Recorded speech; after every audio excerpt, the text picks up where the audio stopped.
ஸ்ரீ வைணவனுக்கு எது பெருமை?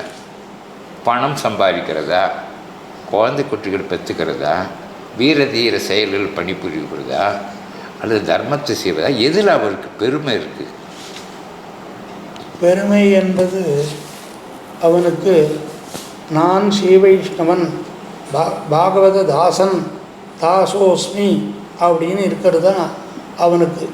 அதுதான் அவனுக்கு பெருமையை சேர்க்குமே தவிர பாக்கி பணத்தினாலேயோ புகழ்னாலேயோ குழந்தைகள் பற்றி. அதாவது சாஸ்திரங்களில் ஒரு மனுஷன் பிறக்கிற போதே 3 கடனோடு பிறக்கிறான் அப்படின்னு சொல்கிறார். அது கடன் வாங்கிடுவான், பிறக்கிற போதே கடன் வாங்கியிருக்குவான்னு இல்லை. அதாவது என்னதுன்னா தேவக்கடன், பிதிருக்கடன், ரிஷி கடன் அப்படின்னு 3 பிறக்கிறான். அந்த தேவக்கடன்கிறது என்னன்னா அதாவது நித்திய ஹோமங்கமம் பண்ணுறது, அதனாலெல்லாம் பண்ணிவிடுறான். ரிஷி கடன்கிறதுனால வேதங்கள்லாம் படித்து அதனுடைய சொல்லப்பட்டபடி அதுபடி நடக்கிறதுனால அந்த கடனுக்கு போகிறான். பிதிருக்கடன் சொன்னால் சந்ததிகள் உண்டாகும், அதனால் அது சாஸ்திரமான விகிதம். அந்த மாதிரி சாஸ்திரமான காரியத்தை பண்ணி அந்த குழந்தைகளிடத்துலையே ஒரே அபிமானத்தையும் இன்னொன்றையும் வச்சுவிட்டா அது என்ன ஆகும்? அது கூட ஒரு கதை சொல்கிறார். ஒரு ரிஷி அவர் நல்ல தபஸ் பண்ணியிருந்தார். அவர்கிட்ட ஒரு ராஜா என்னன்னா ஒரு கத்தியை கொடுத்துட்டு இதை வச்சுக்கோன்ட்டான். அதுக்கப்புறம் என்ன பண்ணார்? அவர் தபஸே இல்லை, இந்த கத்தியிலே இருக்கிறது, கடைசியில் நரகத்துக்கிட்ட. அந்த மாதிரி இன்னொன்றும் எதுலேயும் ஒரு அபிமானம் வைக்கப்படாது. அபிமானம் வைக்க வேண்டியது என்ன? தேவன் எம்பெருமானிடத்தில் பரமானு அபிமானம் வச்சுண்டு அவன்தான் போஷகன், ரட்சகன், அது எல்லாத்துக்கும் நமக்கு காரணபோதன், அவன் இல்லாத போனால் ஒன்றும் இல்லை அப்படிங்கிறது இருக்கிறது தான் பெருமையை தவிர பாக்கி இந்த புகழோ பணமோ குணமோ வரும் போகும். அதுதான் தமிழில் செல்வம்னு பேர். செல்வம்னா ஒரு இடத்துல இருக்காது, போயிட்டே இருக்கும் அப்படி இருக்கும். புகழ் இன்றைக்கி இருக்கலாம், நாளைக்கு அந்த புகழ் போயிடும், ஒரு நாளைக்கு வருது. குழந்தை பெற்று தான் குழந்தைகளெல்லாம் சாஸ்திர ரீதியாக இருக்கணுமே தவிர அந்த குழந்தைகளுக்குமே நம்மளுடைய விஷயங்களை சொல்லி, நம்ம ஸ்ரீ வைஷ்ணவ சம்பிரதாயத்தினுடைய விஷயங்களை சொல்லி அதுபடி நாம் நடக்க வேணும், அதுதான் நமக்கு ஸ்ரேயஸு அப்படின்னு சொல்லிக் கொடுக்கறது தான் பெருமையே தவிர பாக்கி இதனாலெல்லாம் பெருமை ஏற்படாது. அந்த பெருமையெல்லாம் கொஞ்ச நாள் இருக்கலாம், அப்புறம் அழிஞ்சுவிடும். க்ஷணம்தான் அது. அழியாத ஒரு பெருமை என்னன்னு கேட்டால் எம்பெருமானிடத்தில் பகவத் பக்தியும் பாவத அபச்சாரப்படாது இருக்கிறதும் தான் பெருமையானது. அதுதான் அழிவில்லாதது நமக்கு. சுவாமி, ஆச்சாரிய லட்சணம், சிஷ்ய லட்சணம் நீங்கள் அருளணும், என்ன சொல்லணும்? அது ஆச்சாரிய லட்சணம், சிஷ்ய லட்சணம். அதில் சாஸ்திரங்கள் நிறையா சொல்கிறது, சாஸ்திரங்கள். ஆனால் அங்கே ஆச்சாரிய லட்சணம் சிஷ்ய லட்சணம் இப்போ இருக்கா, கடைப்பிடிக்கணுமா? அவசியம். அதாவது ஆச்சாரியனுக்கும் சிஷ்யனுக்கும் சம்பந்தம் இருக்கணும். அப்போ தான் ஆச்சாரிய சிஷ்யனுடைய சம்பந்தமானது அதனால தான் இருக்கணும். நமக்கு ஞான சுடர் விளக்கேற்றியவன் எம்பெருமானில் நமக்கு ஆச்சாரியனானவன் ஞானத்தை கொடுக்கக்கூடியவன்.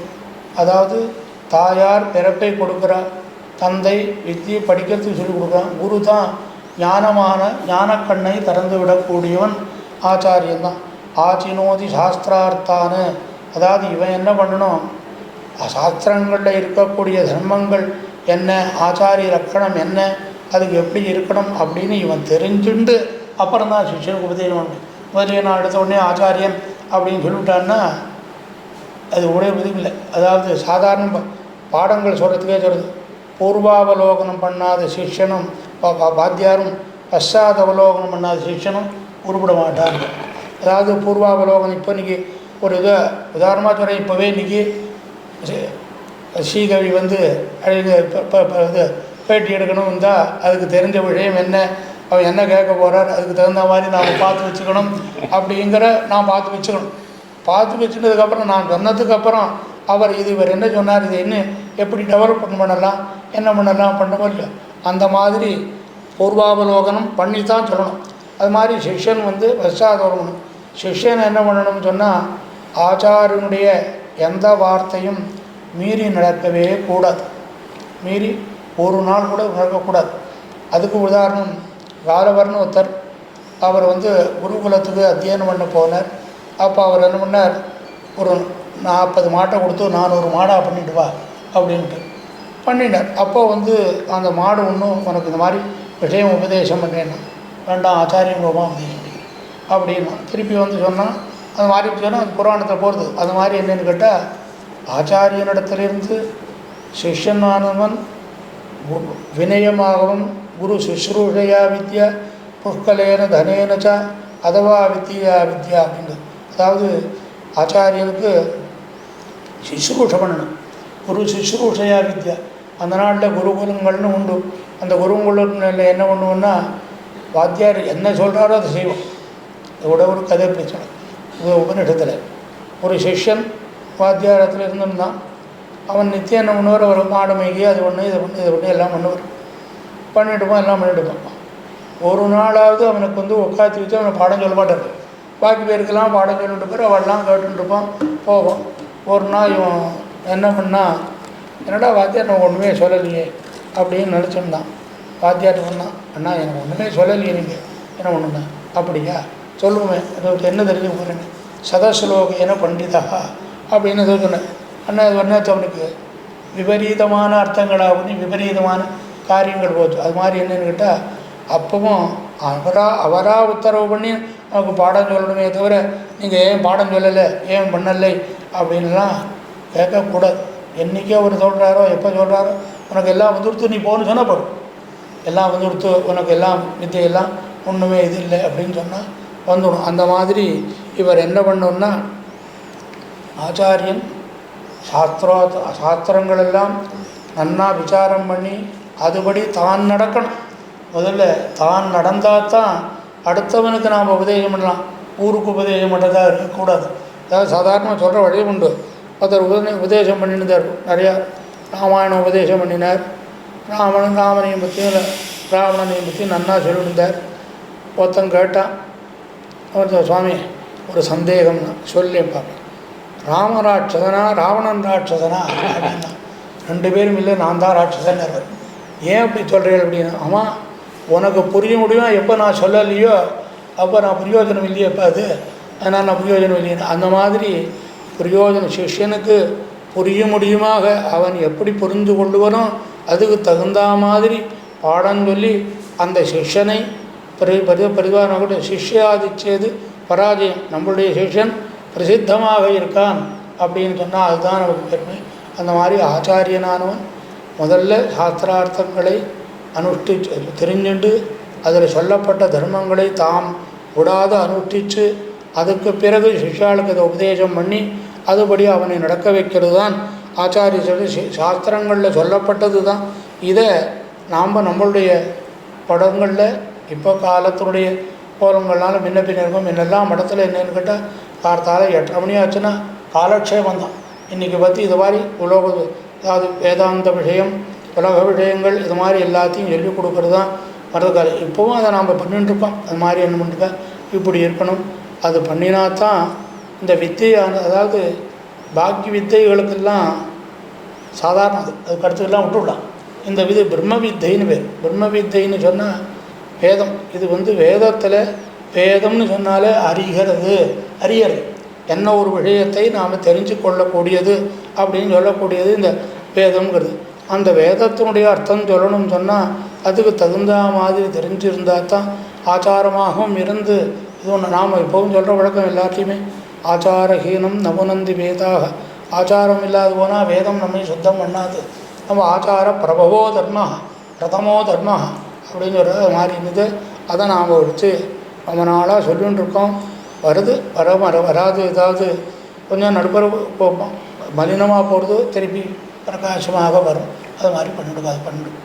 அழகிங்க சாத்தியத்தில் ஒரு சின்ன கேள்வி. உபனிஷத்தை பற்றி சொன்னேன். சாந்தோக உபனிஷம். ஆமாம். சாந்தி மந்திரம் சகனா பகத்து. ஆமாம். இது ஆச்சாரியன் சிஷியனுக்குள்ள ஒற்றுமை. ஆமாம். அதை ஹோமத்திலையும் சொல்கிறாளே. அதாவது அங்கேயும் ஒற்றுமையாக இருக்கும். இன்னொன்று இப்போ ஒரு வேதத்தில் ஒரு மந்திரம் இருக்குது. அந்த மந்திரமானது ஐகபத்திய சூக்தம்னு பேர். ஐகபத்தியம்னு சொன்னால் ஒற்றுமையாக இருக்கக்கூடிய சூக்தம் அப்படின்னு பேர். அதை சுமார் 35-40 வருடம் கூட இருக்கலாம். அதுக்கு முன்ன 1971 எத்தனை வருடம் ஆச்சுன்னு 71 அப்போது டெல்லியில் ஒரு சதஸ்ஸு நடந்தது. அந்த சதஸுக்கு நாம் போயிருந்தோம். அப்போ போயிருந்தபோது எல்லாரும் பார்லிமெண்ட்டு போய் பார்க்கணும் கட்டும்.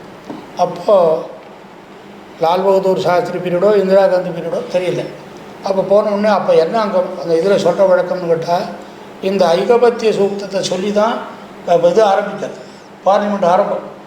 தொடர் கூட்டம் எப்படி ஆறுனா இதை மந்திரம் சொல்கிறது. இது என்னன்னு கேட்டால், மந்திரத்தினுடைய அர்த்தம் என்ன? நாம் எல்லாரும் ஒன்றாக போவோம், ஒன்றாக பேசுவோம், நம்ம மட்டத்தில் இருக்கக்கூடிய ஒத்துமையாக இருக்கும், நம்மளுடைய கூட்டமானது அனுகூலமாக இருக்கட்டும், லோகத்துக்கு க்ஷோமாக இருக்கட்டும் அப்படின்னு சொல்கிறது.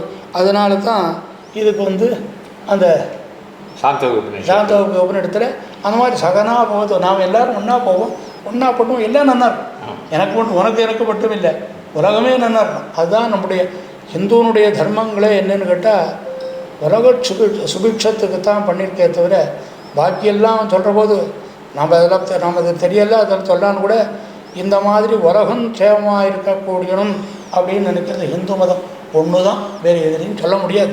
நிச்சயமாக எடுத்தபோது லோகா சமஸ்தா சுகினோ பவந்து, உலகத்தில் இருக்கக்கூடிய ஜீவராசிகள் மொத்தமும் சுகமாக இருக்க வேணும், அவளுக்கு எல்லாம் நல்லது கிடைக்கணும் அப்படின்னு சொல்கிறார். கோ பிராமணேபிய சுகமஸ்து நித்தியம் லோகா சமஸ்தா சுகினோ பவந்து. ஏன்னா லோகத்தில் ரெண்டு இருந்தால் உலகம் பூரா காமிச்சிடலாம். என்னன்னு கேட்டால் பசுமாடு இருந்துடுத்துன்னா அதனால் எல்லாத்தையுமே நம்ம அனுபவிக்கக்கூடிய ஹோமங்கள் வக்கியங்கள் ஆகாரம் அதான் முடியும். அது மாதிரி இந்த பிராமணன்னு சொல்லவும் என்னன்னு கேட்டால், கர்மனா ஜாயதே, கர்மாவை ஒழுங்காக பண்ணக்கூடியவன் பண்ணினான்னா அது லோகத்துக்கோசரம் தான், அவனுக்கோசரம் பண்ணலை. அதனால் அது பண்ணினா அது இதுவாகும். அது இந்த குரு முதல்ல தான் நல்லா இருக்கணும். ஆமாம், அவரை வச்சுக்கிட்டு தான் பண்ணணுங்கிறதுக்கு அழகேசிங்க சாய்க்கும் போது எனக்கு ஒரு சின்ன நினைவு. பகவத்கீதை விபூதி யோகம் 3வது அத்தியாயம் 21, 22, 23வது ஸ்லோகம். அர்ஜுனா, நீ கடமை செய், கர்மாவை செய், நானும் செய்கிறேன்றான். நானும் கடமை செய்கிறேன். ஏன்னா நான் கடமை செய்யலைன்னா என்னை பின்பற்ற மாட்டாங்க. அப்போது ஜகத்குருவாக இருக்கிற விஷயம் இந்த ஸ்ரீமத் அகோபில மடத்துக்கு ஸ்ரீமத் அழகேசிங்கரே எங்களுக்கு குருவாக இருக்கார். அதே மாதிரி தான் ஆரம்பத்திலேயே நம்மாழ்வார் சாதிக்கிறார். பிரதம குருவாய் எம்பெருமான் தான் பிரதம குருவாக வந்தான். அவனிடத்துலேருந்து தான் நான் அவன் அப்படிலாம் பார்த்தான். நான் புத்திரன் சொல்லதை கேட்கல. அதுக்கப்புறம் அவனுக்கு தோணித்து, நாமும் மர்த்தியமையும் தரும் ஒரு மனுஷனாக அவதாரம் பண்ணி, ஆச்சாரிய புருஷால அவதாரம் பண்ணி, இப்படி அவதாரம் பண்ணியாவது நம்ம தர்மத்தை காப்பாற்றுமே அப்படிங்கிறதுக்கோசரம் தான் பகவான் இப்படி ஆழ்வார்களாகவும் ஆச்சாரியர்களாகவும் வரான் அப்படிங்கிறதா இருக்குது. பரிபூர்ண சரணாகதி. சரணாகதி தத்துவம் அதாவது எந்த ஒரு காரியத்திலையும் இருக்குமோ இருக்காதோ அப்படின்னு சந்தேகப்பட்டால் சம்சயாத்மா வினசதி, சந்தேகம் வந்தால் அவன் குணப்படும். அது மாதிரி என்னன்னு கேட்டால், இந்த பரிபூர்ணமான சரணாகதி அப்படின்னு சொன்னால் என்ன விட்டால், நீ தான் ஒன்றை தவிர வேறு எதுவுமே இல்லை, இது தான் முடியும், ஒன்னால் தான் முடியும், நான் செய்யணும்னு நினச்சா முடியாது, நீ நினச்சா தான் அது நடக்கும் அப்படின்னு பூர்த்தியாக அந்த கரண சுத்தியோடு, அதாவது மனசாக ஆத்மார்த்தமாக அப்பா நீ தான் அப்படிங்கிறதாக பண்ணுறது நம்மளுடைய தத்துவமும் அதுதான், சித்தாந்தமும் அது. தத்துவம் என்ன? அவனை அடையிறது தத்துவம், நமக்கு தத்துவம். சித்தாந்தம் நம்மளுடைய சம்பிரதாயம். அந்த சம்பிரதாயத்தில் எம்பெருமான் ஒத்தந்தான். அதுதான் அவனே சொன்னான். 2 இடத்துலையும் சொல்லியிருக்கான். ராமாவதாரத்துலேயும் சொன்னான், கிருஷ்ணாவதாரத்துலேயும் சொன்னான். ராமாவதாரத்தில் சகிருதேவ பிரபன்னாய தவாஸ்மீதி யாச்சதே அபயம் சர்வபூதேபியா ததாமியது பிரதம் மமா, ஒரே ஒரு தடவை ராமா அப்படின்னு சொல்லு அப்படின்னா. இப்போது இங்கே ஒரு கேள்வி நாம் கேட்குறோம், ராமாவதாரம் எதுக்கு பண்ணினான் சொல்லுங்க? ராமாவதாரம் எதுக்கு பண்ணினான்? சாதுக்களை ரட்சிப்பதற்காக பண்ணான்னு சொல்லிட்டு அங்கே சொல்லாத ராமன் ஒருவேளை அடியனுடைய இது தவறாக இருக்கலாம். பகவத்கீதையில் 4வது அத்தியாயத்தில் 8வது ஸ்லோகம், பரித்ராணாய சாதுனா விநாசாய துஷ்கிருதாம் தர்ம சமஸ்தாபனாத்தாய சம்பவாமி. அங்கே நான் மனிதனாக பிறந்தேன், 7 மகரிஷிகள் தான் என்னை தெரிஞ்சுக்கிட்டாங்க, என்னை பார்ப்பதற்காக எல்லா மகரிஷிகளும் காத்துட்டு இருக்கா. ராவணனை சம்ஹாரம் செய்வது எனக்கு பெரிய விஷயமே இல்லை, இவளை போஷிக்கணும்னு அடியன் அதிகமாக பேசிட்டேன். அதாவது ராமனுடைய அவதாரம் என்ன நோக்கம் அப்படின்னு கேட்டால், ராவண சம்ஹாரம் தான். ராவணனுடைய சம்ஹாரம் பண்ணுறதான் ராவனுடைய அவதாரமான நோக்கம். அப்போ எதுக்கு சொல்ல வரேன், இந்த சரணாகதி பண்ணுவோங்கிறதுக்கு. அப்போ என்ன சொல்கிறான், விபீஷணன் வந்து சரணாகதி பண்ண வரான். வரபோது எல்லாரையும் சுக்ரீவாதிகளெல்லாம் கேட்கிறார். ஒருத்தரும் ஒத்துக்கலை, ஆபத் காலத்தில் வந்திருக்காங்க, ஒத்துக்கக்கூடாதுன்னு. அப்போ சொல்கிறார் பகவான் சொல்கிறான், எதிவா ராவணஸ்வயம் சகதேவ பிரபன்னாய தவாஸ்மீதி யாச்சதே அபயம் சர்வபோதேபிய ததாமியதத்வதம் மமா. ஏ குரங்கு தலைவனே, குரங்கு தலைவன் தான் நீ ஒன்று சொல்கிறேன். இதுவா ராவணஸ்வயம், ராவணனே வந்து என்னை காப்பாற்று அப்படின்னு சொன்னால் காப்பாற்று. அப்படின்னா அவதாரத்தினுடைய நோக்கம் போகுமே அப்படின்னாலும் கூட, அவதாரத்தினுடைய நோக்கம் போனாலும் பரவாயில்ல, சரணாகதனை காப்பாற்ற முடியும்.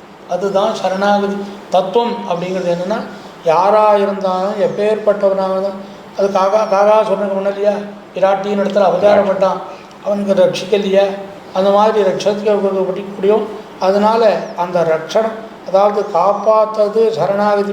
தன்னை அண்டினவனை ரட்சிக்க வேண்டியது தான் விரதம் மமா, இதுதான் எனக்கு தர்மம், இதுதான் எனக்கு வேறு இல்லை அப்படின்னு சொல்லக்கூடிய அந்த இதுதான் நமக்கு.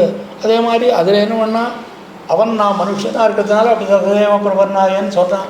கிருஷ்ணாவதாரத்தில் சர்வதர்மான் பரித்தேஜ்ய, எல்லாத்தையும் விட்டுடும். எல்லாத்தையும் விட்டுனா நம்ம எல்லாத்தையும் விட்டுருவோம், எல்லாத்தையும் விட சொல்லலை. சில காரியங்களை விடலாம், சில காரியங்கள் வச்சுக்கலாம் வேண்டாம்னு இருக்குது. அதை விட்டு மாமேகம் சரணம் வரும், நான் ஒத்தந்தான் இருக்கேன், வேறு ஒத்தனும் இல்லை அப்படின்னு தெரிஞ்சுக்கோ.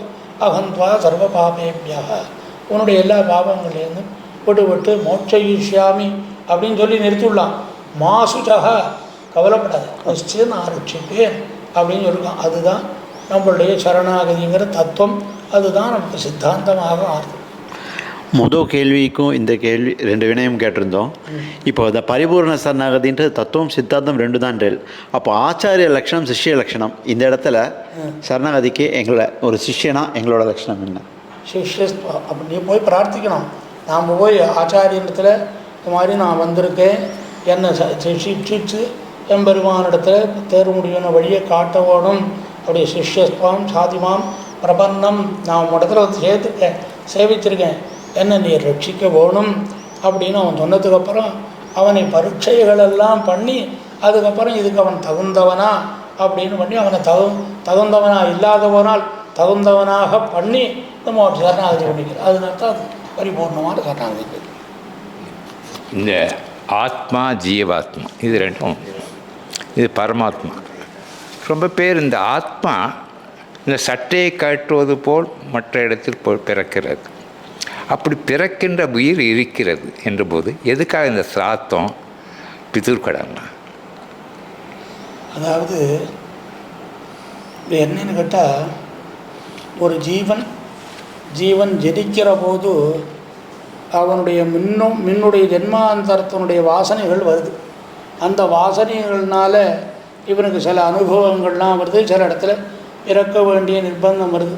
அந்த பிறக்க வேண்டிய நிர்பந்தம் வர வேண்டாம்னு சொன்னால், எம்பெருமானாகிய பரமாத்மாவனிடத்தில் இந்த ஜீவாத்மா அவனோட தான் இருக்கும் அப்படிங்கிறத அறிஞ்சுண்டு அவனிடத்தில் சரணாகதி பண்ணக்கூடிய தத்துவந்தான். அதாவது ஆத்மா வேறு, ஜீவாத்மா வேறு, பரமாத்மா வேறு. பரமாத்மா ஒத்தன், அவனுக்கு அவன் ஒத்தந்தான் பரமாத்மா. பாக்கி அகில உலகத்தில் இருக்கக்கூடிய மொத்த ஜீவராசிகளும் ஜீவாத்மா தான். அந்த ஜீவாத்மாவானது எம்பெருமானோட தான் இருக்கும். அதுக்கு தான் ஆழ்வார் கேட்டார், மதுரகவி ஆழ்வார் நம்ம ஆழ்வாரை பார்த்துக்கிட்டு, அத்தையின் வயத்தில் சித்து பிறந்தால் எத்தை தின்று எங்கே கிடக்கும், அத்தை தின்று அங்கே கிடக்கும். அது மாதிரி இது எங்கே இருக்கும், இந்த ஜீவனானவன் அவனோட தான் இருக்கும். ஜீவனானவன் வேறு எங்கேயும் போகாது, அவனோட தான் இருக்கும். அது கலையபரத்தினால எம்பெருமானுடைய விளையாட்டு, அவனுடைய இச்சா மாத்திரம், அவனுடைய விளையாட்டுனால இது மாதிரி இதை விளையாடி பார்ப்போம். இந்த குழந்தைய சில குழந்தைகள் நல்லா விளையாடினா அதோட இடம், சில குழந்தைனா அழுதுனா அது இன்னும் கொஞ்சம் அழவிட்டு வேடிக்கை பார்ப்பான். அந்த மாதிரி இதை கொஞ்சம் அழவிட்டு வேடிக்கை பார்ப்போம், அப்புறம் தானே போட்டுப்போம். அதுதான் முடியும்.